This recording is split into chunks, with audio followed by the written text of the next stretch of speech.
Okay. Hi, everyone. Thank you so much for joining us today. My name is Dhruv Daji. I work as a research team lead for One Day Africa, which is a branch of One Day Soon, a global health organization. Today, we bring to you a diverse and very experienced panel of public health practitioners on the African continent. Our aim today is to discuss public health practice in Africa. We really want to show medical students and young um, early career medical practitioners what the scope of public health practice on the continent is, what are the opportunities, what some of the challenges are, and indeed, what is the future of public health. And I believe we've got an excellent panel to do that. I'm going to start off by introducing our panel, and then we will get into a 10 to 15-minute conversation about some planned questions which we have for our panel just to ignite the discussion, and then we will open up for a Q&A session.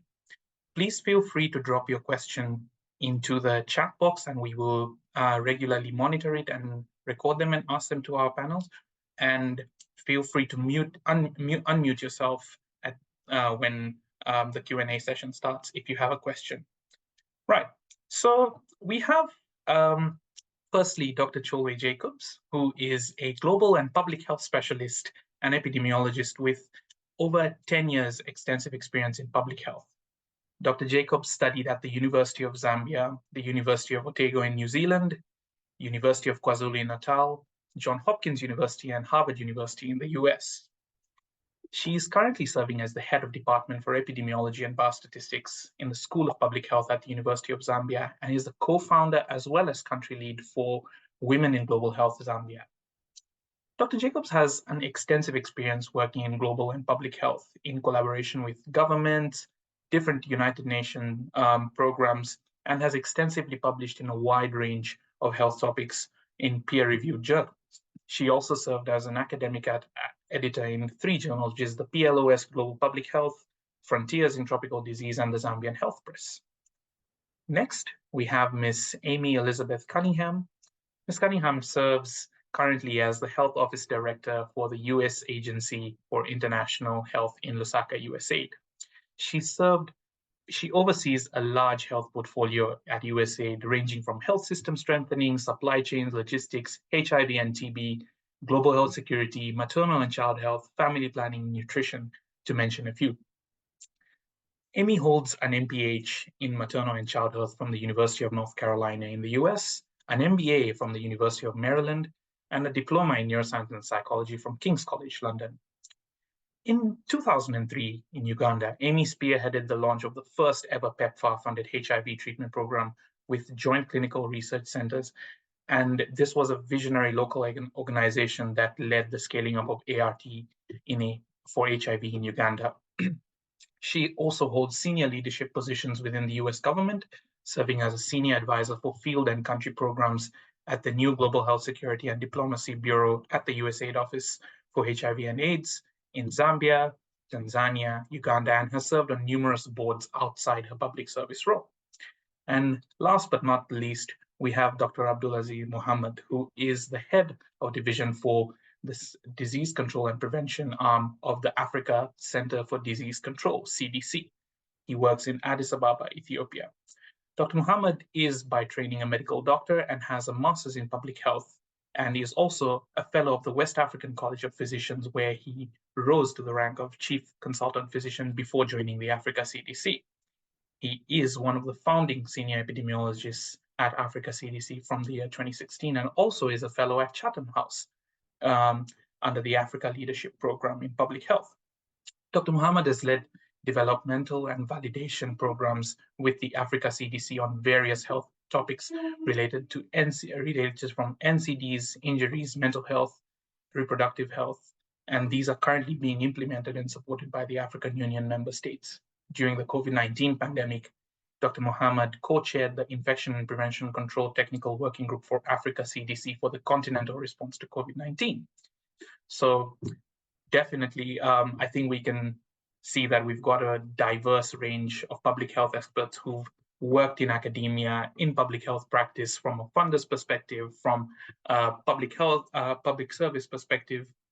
And I'd really like to start off by thanking all three of our panelists for joining us today, and I'm looking forward to this conversation very, very eagerly. I'm sure it will be very, very beneficial to all our attendees today.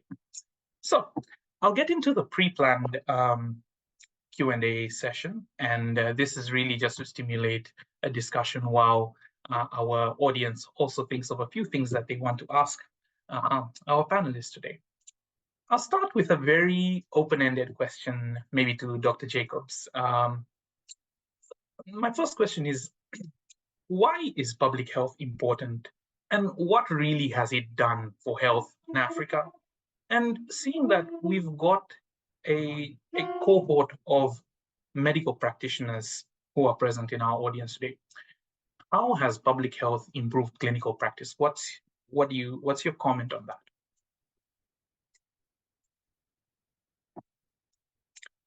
Dr. Jacobs, you're muted. Awesome, thank you. So yeah, good morning, good evening, and good afternoon, wherever you're joining us from. Such a pleasure to be on this platform and to just share my insights regarding public health.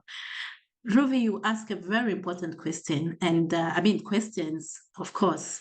And the first one asking why public health is important. Wow. Yeah, let me begin by redefining public health and probably just to demonstrate how important it is. So public health is a science of protecting and improving the health of people in their communities. Public health looks at the general population, it looks at the communities, and it looks at generally everybody and not just the sick within the clinical areas. So this makes public health very crucial. When we think about the word health, we typically associate it with medical matters, right?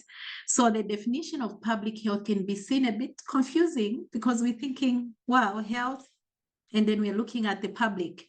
Well, unlike the practice of medicine in clinical settings, like with the work that we do for doctors, nurses in the hospital, when we think about public health, it focuses on improving and protecting community health and well-being, with an emphasis on preventing illnesses, diseases, injuries among groups of people. And so this makes public health very crucial. It becomes very important because it looks at the general population. It doesn't focus on the sick already, but it looks at preventing and promoting health of the general population. So that makes it important. You also talk about, and I'll give examples when we talk about improving or preventing and protecting.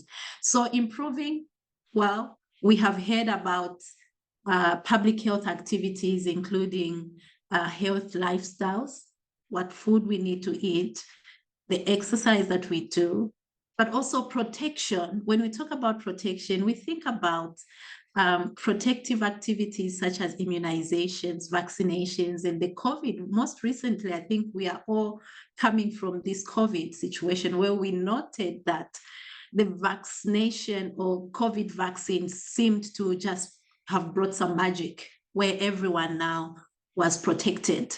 So those are just examples that I could give. And you ask the other question, what has it done for Africa? Public health has done a lot, actually, a lot and a way lot. I would outline the impact in all angles, but generally public health has contributed to the health of the general population. And talking about the different angles, I think when we think about the target groups, I would say that within the continuum of life at every stage, we see public health play a critical role. At infancy, we have activities and programs that are in place to ensure the health outcomes of young and the newborn. The children themselves, we have a lot of immunization programs that we are implementing across Africa. And we have noted that because of these immunization programs, evidence shows that a lot of illnesses have been prevented. And we talk about polio and talk about many others, such as measles. The reduction in the burden of these diseases is because of the contribution that public health has had on the lives of people. But also at different stages of life, I will talk about adolescents. We are aware about the risk behaviors among adolescents, and we are also aware of the activities and programs that are in place to protect and promote health among young people. Currently, as you may know, right here in Zambia, we have noted over time, and the recent evidence shows us that young people, including adolescents, are more at risk of contracting HIV. And currently, it will only take public health interventions to reduce this burden that we are seeing at all stages. Even when we talk about women, pregnant women, we see that the health outcomes of women over time are improving, and because of the activities and programs that are in place to prevent diseases among women, to protect them from illnesses, as well as to promote the health outcomes of this. So you see that it's at every level that we have existing activities and programs that have had an impact on the lives, on the health lives, and the lives of the general population. I think there was another question that you had. How does public health improve clinical practice, right? I love this one. I love this one because when we think about public health and how it has improved the clinical practice, I'll begin with evidence generation. So in public health, we do research. And research in several ways. I'm an epidemiologist, as you noted, and the role of an epidemiologist really is to study the disease distribution and the determinants. And why do we do that? We want to see who is affected. We want to see what is causing these diseases. And more recently, we have actually broadened this study to look at the social determinants. We've realized that it's not just the bacteria, but there are other social factors that are within society, that are within populations, that define the health outcomes of the population. So it is through public health, or should I say the umbrella of epidemiologists is the public health component. But also through public health, we have other cadres like health economists who are informing our institutions, our governments on expenditures that we are putting in, on priority setting, and how should we prioritize, how do we spend on the health outcomes or on the health issues. We also see we have health promotion. Health promotion is another area under public health where several activities within society or within communities are being undertaken in efforts to promote the health of the general population. And just a quick one before I leave. So when we talk about evidence generation, just to demonstrate one evidence generation through epidemiologists, we do have several research work that is being done that really informs clinical practice, such as we do randomized clinical trials. These are trials for treatment and vaccines to see which drugs or which new drugs are effective to be used within the populations before we can scale them up.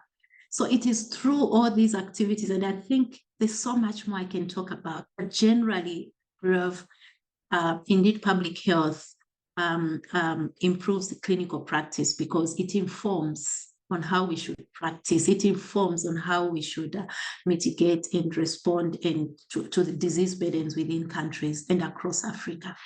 Thank you. Thank you very much, Dr. Jacobs. That was a very, very comprehensive start to our webinar. I'm sure the audience is getting very enlightened on the importance of public health and how it relates to clinical medicine. Maybe I will shift to Dr. Muhammad now. Dr. Muhammad, you trained as a medical doctor and you are now practicing in public health at arguably the biggest continental level at Africa CDC. How did you opt for this pathway, especially practicing as a chief consultant physician? How did you opt to do your public health training? Were there internships, fellowships that equipped you for this role? How was the journey, and how would you relate that to someone who is training in medicine now and probably has a vision of pursuing a similar role? Thank you, Drew. And good morning, good afternoon, and good evening to all the participants of this wonderful webinar. And thank you so much, Drew and colleagues, for inviting me to talk to this distinguished group of participants. Like you said, I trained as a medical doctor. I went ahead, immediately I finished medical school, went ahead to join residency training, where I did my training in neuropsychiatry. I became a specialist neuropsychiatric doctor, and I actually rose to the position of chief consultant psychiatrist, which is the highest level of clinical practice in my country, Nigeria. However, you asked a very important question. How did I change? What made me to change to public health? And the previous speaker, that's Jacobs, said public health improves clinical practice. Very true. But I'll also show that the reverse is also true. Clinical practice also improves public health. Now, by the time I was doing my residency training, something important came up. I was seeing patients in the hospital. Can you hear me? Yes. Hello? Yes. Yes, we can hear you. Yes, yes. Hello?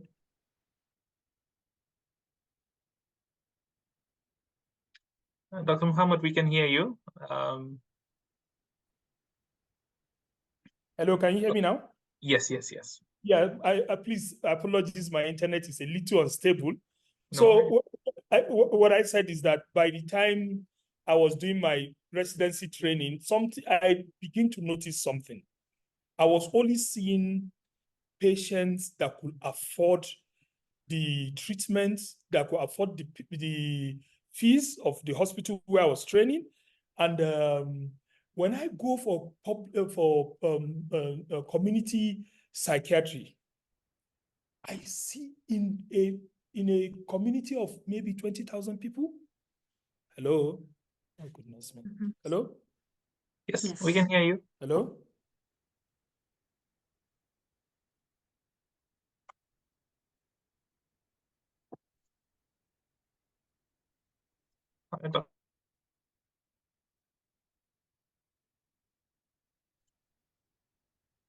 Right. Maybe we could move on with the discussion. I could engage Ms. Cunningham while Dr. Muhammad's internet sorts itself out, which I'm sure it will. Ms. Cunningham, sorry to get to you earlier than I expected, but I'm sure everyone's eager to listen to you as well. So I'll probably ask you about the diversity of public health practice on the African continent. You've worked in diverse programs, of course, from a funder's perspective from USAID. Dr. Muhammad, I know you're back. Would you like to continue? Okay, fine. I'll get on with it and we'll get back to your question. So, Ms. Cunningham, you've worked in diverse fields in public health, from HIV, nutrition and development, mental health. How does working in the public health sector allow a practitioner to transition from one domain to another? Great question, Dhruv, and thank you so much for inviting me. Really wonderful also to meet Dr. Jacobs and Dr. Abdulaziz. And Dr. Jacobs, I'm here too in Zambia, so really nice to see you. And I know we will be getting together. Yes. And it's a small world because I realize where I know Dr. Muhammad from, and it's because through colleagues who also were involved in helping to establish Africa CDC. In fact, one of my last bosses was Dr. John Nkengasong, who's now the Global Health Diplomacy and Security Head. And that's how we know, that's how we're connected. And and Alex Catino. So I've been lucky to, I really have been lucky to kind of rub shoulders or been inspired by a lot of visionary leaders who have made massive changes on this continent. I'm the kind of the odd woman out here because I'm not a clinician, and I'm just so excited to be talking to all of you clinicians. And I hope you go on and have wonderful, experience finishing your clinical training, but also consider perhaps exploring or doing a little bit of additional education around public health. It's just an amazing field. And I think talking to many of the clinicians that I work with, it's quite eye-opening where they've been perhaps learning all the skills to manage disease or even wellness. There's a lot of preventive support now that I know clinicians work on, and working with say a client. And with public health, you're affecting change at a large scale. And it's a very diverse field. So as Dr. Jacobs was mentioning, she's an epidemiologist. So there's the role of folks who, it's a lot of number crunching, it's a lot of stat, and it's really exciting because we really can pull in a lot of information that then informs policies and programs. And connected to that is also resources. So we're able to advocate for investments in certain areas based on all the data that we pull through our epidemiologic work, both research, kind of pure research, randomized control trials, as well as studies like we just carried out here in Zambia a few years ago, the Zambia HIV Indicator Survey. We do every maybe 5 years. Most countries do something called a demographic and health survey. And these surveys provide a lot of information that actually really inform programs. So if you're really into number crunching, there's a role for you. The other kind of interesting thing about public health is that in addition to really, being able to affect change at a large scale, regardless of sort of what you're particularly interested in, there's a space for you. On my team here in Zambia, and I work for the US government, my team has, I think, 3 Americans and 60 Zambians, and maybe 2 people who are from another country in Africa. So, we're US resourced by American taxpayer dollars, but working in Zambia and many, many other countries, working hand in hand with the government of Zambia to program resources to affect, significant change that is really measured very carefully. So on my team, for example, we have a team that works on social and behavior change. And this is a really big area in public health because both in terms of, let me give HIV as an example. In the early days, we invested a lot of resources in ensuring people understood the value of adherence, because we knew if they didn't adhere to their medicines, we were going to start losing, people would fall off their meds, and that would cause problems both for themselves in terms of the virus, but also for the community. And now you look at a place like Zambia today, where we've basically hit epidemic control for HIV, meaning 90% of the people who are on treatment are HIV positive or on treatment, or know their status. 98% of them are on treatment, 98-something% are virally suppressed. And that really came about through a combination of things like the medicines, the services, obviously trained providers, but also communication behavior change so that clients themselves could take control of their own lives and health. Another big example of a public health sort of focus is around health systems. And that's a big area that we in the US government support. Here in Zambia, for example, and many other countries, we have very significant investments in supply chain. And working here, we work with the Ministry of Health, we work with the medical stores, national medical stores, we work with warehouses, we work with truckers, everything that goes into getting a product from point A into the client's hands. That's a strong element of the public health kind of approach and world. And then other really more technical areas, on our team, we have folks working who are medical doctors, nurses, others who focus on family planning, maternal and child health, TB, HIV, big program here in HIV.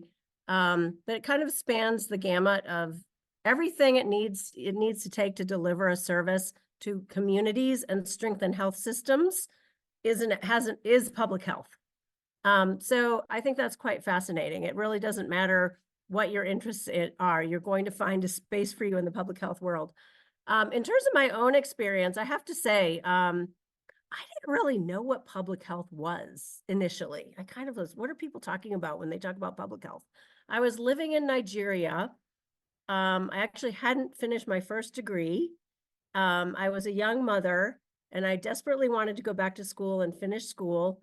And my friends, the people I found, my Nigerian colleagues that I found were the most interesting people, were the ones doing things like vaccinating kids or running malaria campaigns where they were doing spraying of houses or delivering nets and things like that. And it just really inspired me. So I thought, I need to really learn what this is all about. I ended up going back to school. And the thing that kind of inspired me as well was, as a young mom, I have little kids. And, you know, as I don't know if any of you, you all are quite young, perhaps. So, but when you have young children, you're interfacing with the health field quite often. You're bringing your kids in for immunizations and things like that. And so I moved into did my first degree, graduate degree in maternal and child health. Also, I did a focus on international health because I was really keen to come back to Nigeria. Still, it wasn't, I think, until I really started getting into it that I understood the breadth of what public health has to offer. Early on, I focused more on the maternal and child health family planning side. Then, while, you know, all the global advocacy around HIV in the early 2000s, folks who do public health were also activists and really advocating both in the US, Europe, and in Africa for resources to treat people. I was very lucky enough to work with another inspiring leader, Dr. Peter Mugeni, and now also Dr. Sitsi Kicho in Uganda, who were some of the first people who actually were able to deliver treatment for HIV. They literally smuggled drugs in. That's another element of public health. They smuggled drugs in their suitcases to get things started while they were waiting for generic approvals. And then I kind of move into the HIV field. But I wanted to also just share quickly before I'll turn over to Dr. Mohammed, is the field is growing and changing. There are so many elements around things like AI, artificial intelligence. I just learned the other day, working with some colleagues in TB, that I hadn't realized that AI is actually helping to read scans, read x-rays, and it's getting better and better. Soon we're going to have everything on our phones. You know, we can do rapid blood tests and things like that and have them read by our phones. Also, climate change and global health security, and I think urbanization are areas that we're going to really need smart people like you guys who understand the youth of today, who are going to be driving all the decisions and are able to harness the power of technology, innovations, digitization, to address some of these really challenging. I mean, it's worrisome, you know, when you think about these these cities that are being planned and or just happening, these huge populations that need all of these elements of public health, water and sanitation, the healthcare side of it, being able to live happy, fruitful, productive lives. So there are so many new things, and of course with climate change, that I think you guys are going to be unlocking. You young graduates are going to be unlocking so many interesting solutions and really leapfrogging over many of the things that I think those of us working in this in the field for quite a while have been struggling with. All right, so I'll stop there, but thank you so much for letting me share. Thank you so much for demonstrating the gaps that exist in public health and what needs to be filled in. Back to Dr. Mohammed. Dr. Mohammed, are you there? Oops.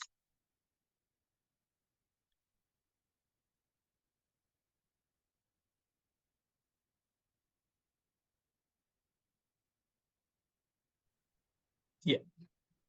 Can you hear me now? Yes. Yeah, I sincerely hope the internet will allow me to talk to this wonderful group of people. And but I'm very happy to know that Amy and Jacob has done an excellent job explaining from the perspective of public health, and to just put things in perspective also for clinical medicine. When I was in your at your stage in medical school, there's nothing I wanted to do other than graduate and be able to save lives. Individual patients, you are in the pediatric ward, you're able to set the scarf IV for a child, maybe a 3-year-old infant with acute severe malaria, and he's been able to get blood. Oh, goodness me.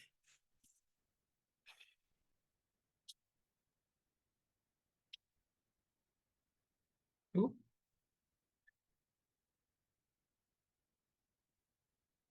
Dr. Mohammed might still be lagging a little. Can you hear us, Dr. Mohammed?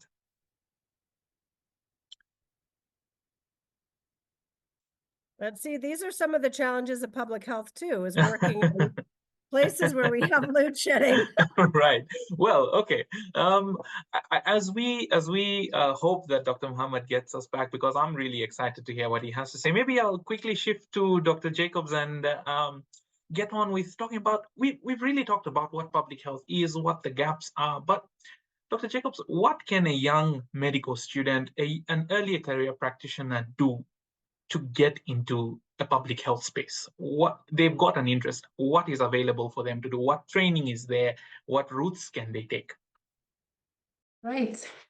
So before I respond to that, I just wanted to quickly pick on what Amy mentioned. I think she spoke about how dynamic and how public health field has grown. And I wanted to add, because I'm passionate about this and I need to mention. So we see, other than AI, and we see there's now climate change, but there's also another field that is coming in within public health, and this is implementation science. So this is another field that is coming up. And when we talk about implementation science, the focus really is looking at the processes of implementing most of the interventions. So as you can see, as I had stated, an epidemiologist who provide evidence, health promotion specialists, personnel who want to implement based on the evidence that has been provided, but we also need to study how that implementation is being done, because most times we have noted that even when we have evidence that has shown some interventions working, we have found that sometimes they don't work. So I thought I could add on implementation science, Amy and Dhruv. Now, coming back to the question, what was the question? What can a young person do? Yes, to what can the an early career health practitioner do? Whether he's a doctor, a biomedical scientist, and I know I'm trying to direct these from the questions we have in our chat box. We have biomedical scientists, young medical doctors. What can they do to get into public health? I think, as we've indicated, the field is quite diverse. So as you get into this field, you want to know what exactly you want to use, or which skills do you want to obtain, and how do you want to use those skills. So the starting point, for most of us, we did have people to talk to and check, but I think we have opened platforms like this and networks like this and connections. Starting point, if you are able, talk to the specialists that are there, talk to people that are there. These are people that will help you find mentors. And mentors, when you talk about mentorship, well, there are structured ones and there are some that are not structured, but find people that you can speak to just to have a clear understanding on which direction you want to take. As you've noted, public health is quite a broad field. If you don't find that, I think there are always schools that you can just knock on our doors, check with us, and understand within the schools of public health. But then try to ensure that you align with your interests. We have epidemiologists, we have health promotion experts, we have health economics, we have health policy experts. So you see that it's quite broad. And also, the other thing I want to add is, if this is the field that you want to dive in, pursue it. We have universities within Zambia and across. In fact, the field of public health is quite broad, that it does not limit anyone. So you may be a medical practitioner, you may be a clergyman. It's open to all, because we are focusing on the general population. So to pursue this career, I think you need to ensure that you have the skills, and to do that, definitely upgrade yourself from where you are currently, you could come in. If you're at a bachelor's degree level, you could pursue at master's level or postgraduate level. So really there are several pathways that you can take to come into this field, but certainly you need the skills, you need to upgrade yourself, and you need to gain more through academic institutions. Thank you so much, Dr. Jacobs. Dr. Mohammed, and I just want to make an announcement to our audience that we will soon be getting into the open Q&A session as Dr. Mohammed wraps up. Over to you, Dr. Mohammed. Okay, I'm so sorry I couldn't be able to speak. No worries, no. But let me just delve where Jacob just ended. If you've made up your mind you want to do public health, you have to field you can go to. You can do a master's and a PhD, and then there are courses, leadership courses you do in between. I'll talk a little bit about those leadership courses. But one program that I did that I have seen as really catalytic to getting me to where I am today is the Field Epidemiology Training Program, FETP program. I don't know whether it's been mentioned. We have the Zambian FETP program. The FETP program is loosely aligned to the US CDC Epidemic Intelligence Service, but it is tailored for the needs of Africa. It's really a groundbreaking program that has such an impact on Africa and I would really encourage those who want to go into public health to seek out that program. I think the Zambian program exists. It will give you a master's in public health or master's in epidemiology with a certificate of attending the advanced course. It's a great program, and I will advise you look at it. Sometimes it's required that you've already worked for a minimum of 2 years as a medical doctor before you can join that program. You can do that maybe even during as you work in clinical medicine, when you have enough years of experience to join that program. It's really a great program to think of. Then there are some leadership programs in Africa, not just in Africa CDC, across the board.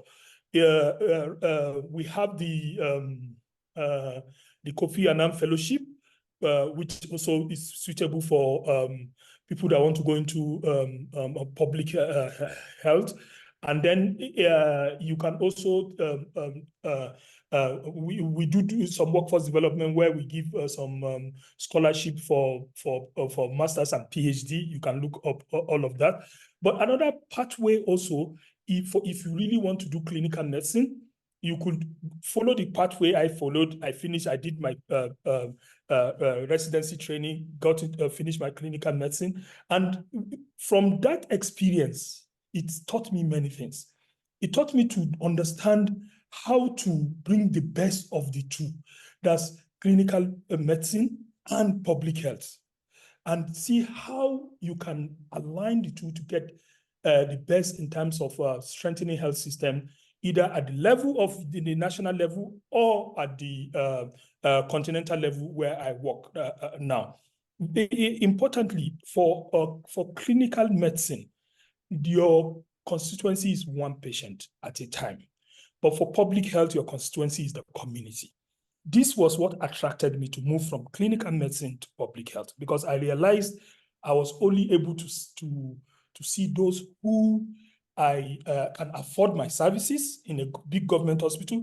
But for community or public health, you are able to make more impact in terms of the number of people that you are able to serve in your practice. So all of these are important. You need to decide what you want and decide very quickly. If you take the path for residency training, where you become a specialist doctor, you can also do specialist training in community medicine and public health using the clinical model. However, if you choose to do the masters in public health and PhD, that's another career progression. And then checking for some fellowships that that will help you along the line. So let me pause there. Thank God I've been able to say a little, and the situation has been compounded now. We have an out power. Oh, let me hand back to you, Drew. Thank you so much, Dr. Mohammed. That was an excellent response. I'm sure the audience has learned quite a lot from the Zambian FETP program. And I can see that some questions are popping in through our chat. While I believe we've answered most of the earlier questions, there's a question from Dora, and I just want to let the audience know that you are also free to unmute yourself. If you've got a question, of course, you can raise your hand and unmute yourself, but I'm going to go through some of the questions in the chat right now. And maybe Dr. Mohammed, I think this is a really general question from Dora, which is, what skills are required on a CV to be in organizations like the CDC? Very briefly, I know we've talked about this, but just to very briefly address this, what skills do you need on your CV? What do you need on your CV? Really, an institution like Africa CDC encourages young people to come in. So there are various ways you can come into Africa CDC. The entry-level one, even before the entry level, you can come in as a youth volunteer. Once you have maybe your degree and some basic experience, you could join through the youth volunteer program of the African Union. That's one. Then we have the entry level requires that you have a degree in public, a bachelor's degree with a few years experience at entry level. At mid-cadre level, you'll be expected to have a master's in public health or related field. But again, showing progressive career progression in whichever field. If you're a medical doctor, they want to see that you finish your MBBS, you've done your internship, you are now maybe working with government, you have some experience in some either clinical medicine or in public health, depending on which area they are advertising. If you have a master's in public health, it's also an advantage for entry level. It's not a must, but for mid-level, it's a serious advantage. It cuts, instead of having 5 years of experience or 6 years of experience, if you have a master's in public health, they can take 2 years of experience from you. But again, having some fellowships, leadership courses are also things that will help push you in that direction. But clearly, it's important to show career progression in whichever field you've chosen. Thank you. Thank you so much, Dr. Mohammed. That's a very elaborate response with the focus on career progression. There's a question again in the chat box, which says, if someone is interested in infectious diseases and research, would you advise them to get into a master's in epidemiology, public health? And maybe I would, if Dr. Jacobs could take this up. And just on the back of it, Ms. Cunningham, I want you to probably highlight, I think we can definitely say there's a lot of interest in people wanting to get into public health and epidemiology, but would you also think about any opportunities that exist, through organizations such as the USAID for young practitioners to show that interest and develop that career progression that Dr. Mohammed has been talking about? So Dr. Jacobs first, and then we'll move to Ms. Cunningham. Okay, so I'll quickly respond to the question on someone who's interested in infectious diseases and they're also keen to public health. Certainly, this is a field that you would want to explore. And like I indicated earlier, you would want to get someone who would guide, or someone who you would talk to understand what exactly would be your interest within the infectious diseases. Would it be to understand the drivers, the determinants, distribution, to understand what is causing those infectious diseases? If so, I think epidemiology would be your field. And so I think in short, you would be on the right track. infectious diseases and public health. In fact, infectious diseases, most of the infectious diseases that we know are as a result of community interactions, and they are preventable. And that's exactly what public health is. Like I indicated, it's about prevention, promotion. And so that would be a great field for you to go to. Thank you, Drew. Thank you so much, Dr. Jacobs. Opening the floor for Ms. Cunningham. Sure. Well, I just dropped an answer to one of the questions as well in the chat, which was around the different kinds of organizations you can work with. Within USAID itself, there are often many job opportunities for folks in whatever country we're located in. And there are also, the way we tend to work is we have engagements with the governments and non-governmental organizations in the countries where we work, which is really the goal of the support from the US government. It is to strengthen local institutions. And so my sort of recommendation would be more thinking about, are there either governmental or non-governmental organizations you might be interested in working in your own country?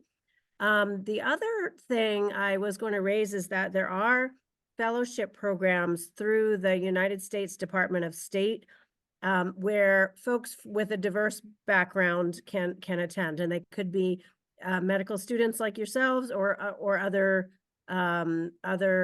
graduates of other disciplines.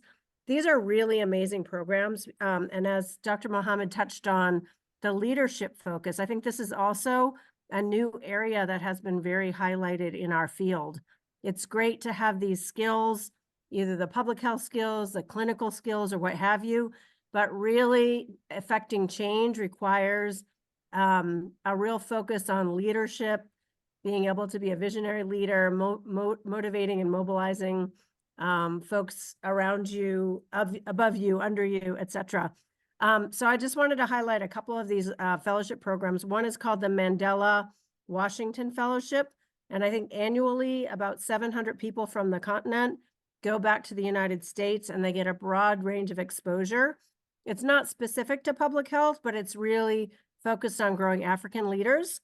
And there's another program within the Department of State that we're, as USAID, also part of, called the Young Africa Leaders Initiative. These are really great programs that can just really be revolutionary and change your life for good, and also put you in lots of connection with lots of other leaders across the continent. And I think also it's really important to look at institutions in your home country that have training programs, either through the government or connected with them, or in non-governmental organizations. Dr. Mohammed mentioned FETP, that is here. Our sister agency, the Centers for Disease Control, works very closely with the Zambia National Public Health Institute on that. And then USAID also has a sister program called ISAVET that actually works with veterinarians and trains field epidemiologist veterinarians. As you can probably imagine, there's a lot more need for veterinary public health people now. We have things like anthrax and other things popping up, even COVID, where we have zoonotic diseases where animals are greatly affected. So lots of different kinds of fellowship opportunities. And I loved what Dr. Jacobs also mentioned about talking with people, trying to attend any workshops. Anything you see, it really helps you plug in and build your network. And also the training. Training in public health is a little bit different because you're looking at the impact of health on communities. And you're also focusing a lot on preventive health.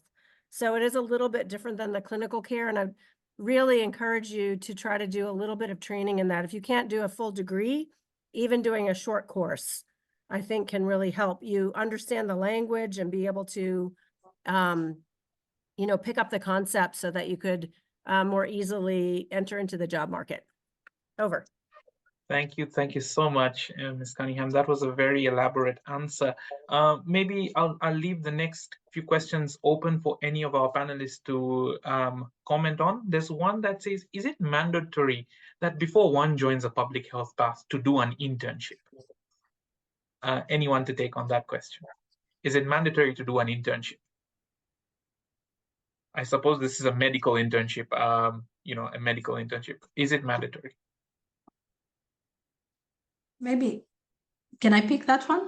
Please, Dr. Jacobs, please do. So if I had the question rightly, the question is it mandatory to do internship before public health course?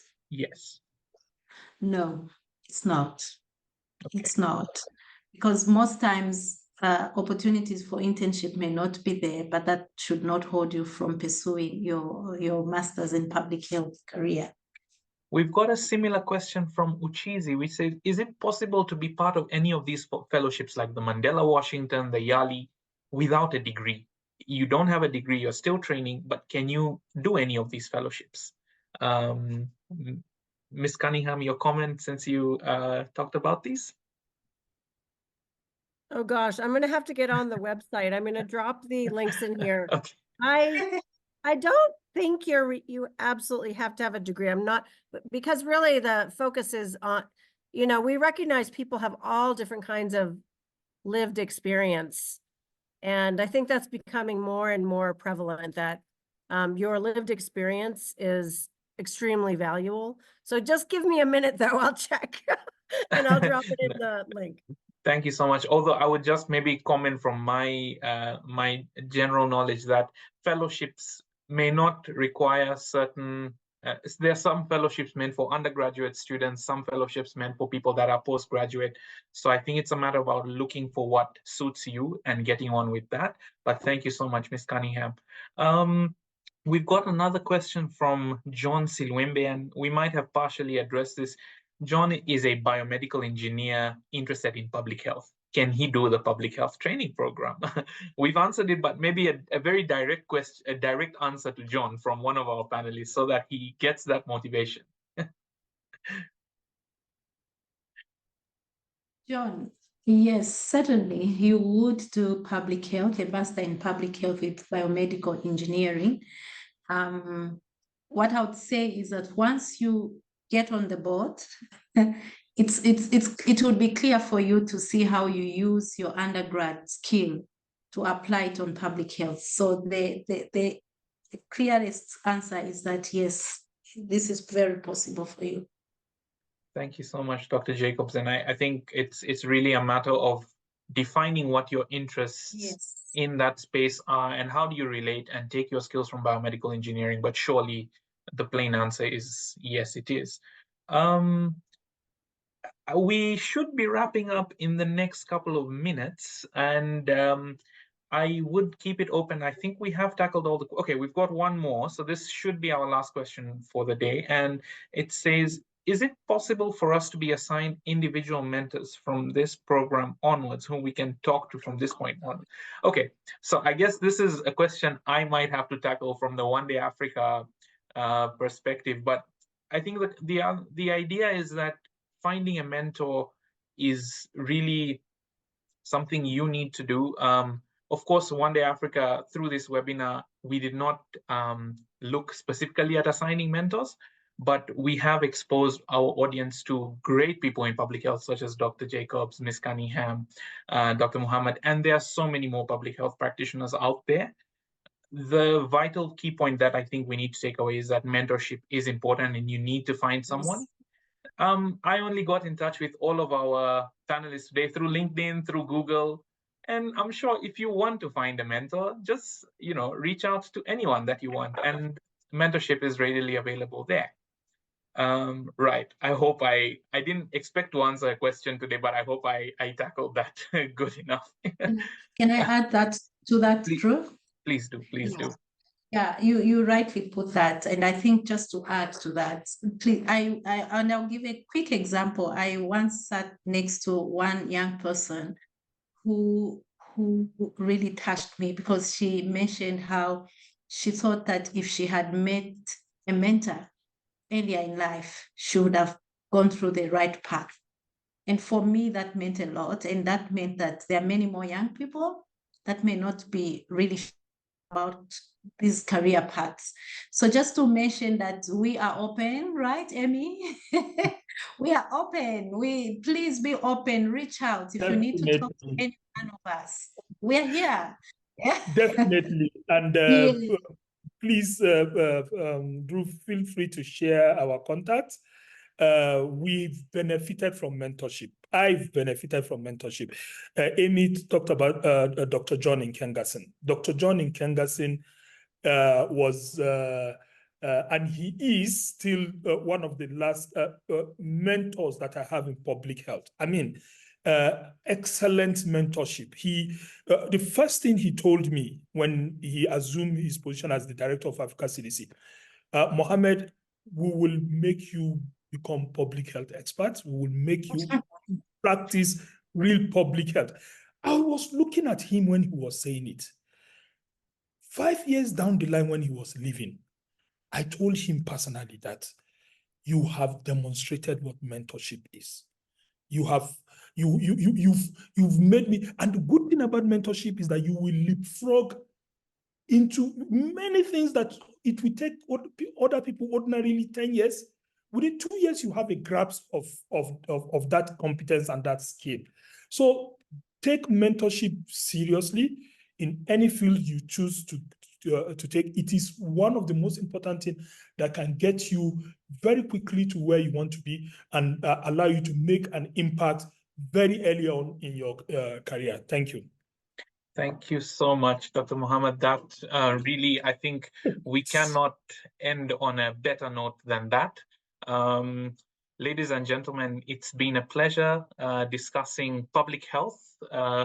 Dr. Jacobs, Ms. Cunningham, Dr. Mohammed, thank you so much. I am sure our audience has taken a lot away about what public health is, what the opportunities are, what specific steps you need to take away from if you want to really get into that space. I'd just like to end with a quote from the former US Surgeon General, Dr. Everett Koop, who says, "Healthcare is vital to all of us some of the time, but public health is vital to all of us all of the time."